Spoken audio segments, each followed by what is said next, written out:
பாருங்கப்பா மட்டன் பிரியாணி கால் முகலுக்கு மட்டன் பிரியாணி பண்ண போகிறோம். அதுக்கு இஞ்சி பூண்டு போட்டு வேக வச்சுக்கலாம்.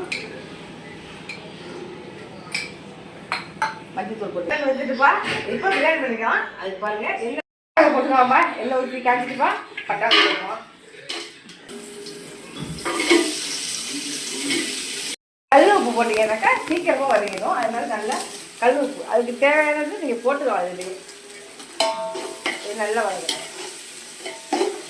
பிள்ளைங்கலாம் அந்த வெங்காயம்லாம் எடுத்து வச்சுருக்கலாம். அதனால கொஞ்சம் எடுத்து இந்த மாதிரி கொஞ்சம் எடுத்து அரைச்சி வச்சுக்கலாம். அது உடம்புக்கு நல்லதுனால இது இதில் போட்டு வதங்கிக்கலாம். வெங்காயம் புதினா கொத்தமல்லி இதெல்லாம் அடிச்சுக்கோங்க போட்டு போயிடலாம்.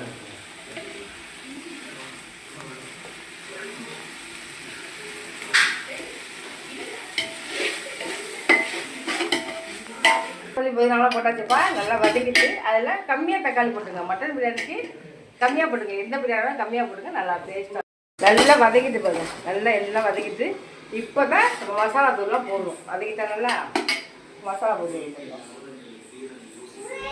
பிரியாணி மசாலா போட்டுக்கலாம். நாங்கள் இது வந்து 2 மணிக்கு போடுறோம். அந்த அளவுக்கு மசாலா போடுவோம். கரம் மசாலா போட்டுக்கலாம். தயிர் ஊற்றிக்கலாம். லெமனு ஒரு பழம் ஊற்றிக்கலாம். காரத்துக்கு கொஞ்சம் சில்லி பவுடர் போட்டுக்கலாம். வீட்டில் அரைச்சி தான் நாங்கள் கடையில் ஒன்றும் வாங்க மாட்டோம். எல்லா பொடியுமே நல்லா வதக்கிட்டு போடுறோம். நல்லா கிரேவி மாதிரி வதக்கிட்டா இந்த அளவில் இருக்கும்போது மட்டன் வேக வச்சு தான் போட்டுக்கணும். இது வந்து சூப்பர் மட்டன். இங்கே மட்டன் சூப்பராக இருக்கும். மட்டன் பிரியாணி நல்லா இருக்கும். மட்டங்க எல்லாம் அரைச்சி மட்டும் ஒரு வதக்கிட்டு மட்டன் போட்டாச்சு நல்லா ஒரு கிண்டி விட்டுட்டு அதுக்கு தேவையான அளவு தண்ணி ஊற்றிக்கலாம். ஏன்னா மட்டன் நல்லா வெந்துட்டு கிரேவி நல்லா ஆயிடுச்சு. அதனால் இப்போ எத்தனை அளவுக்கு தண்ணி வேணுமோ அந்த அளவுக்கு கரெக்டாக ஊற்றிக்கலாம். ஒரு அளவுக்கு அரிசிக்கு 1 அளவுக்கு தண்ணி. சீரக சம்பா அரிசி பிரியாணி மட்டன் பிரியாணி. இந்த சூப்பையே அளவாக தண்ணி ஊற்றிக்கப்பா. ஏன்னா இது சூப் ஊற்றிக்கலாம் வேஸ்ட் பண்ணாமல் நல்லா டேஸ்ட்டாக இருக்கும். சூப் ஊற்றுறாங்க. நாங்கள் வந்து 7 கப்படி அரிசி போட்டுருக்கோம். அதுக்கு வந்து 12 அளவுக்கு தண்ணி ஊற்றிக்கலாம். கரெக்டாக கொதிச்சுட்டு பிரியாணி மசாலாலாம் நல்லா கொதிச்சுட்டு தண்ணி இந்த நேரத்தில் அரிசி போட்டுருவோம்.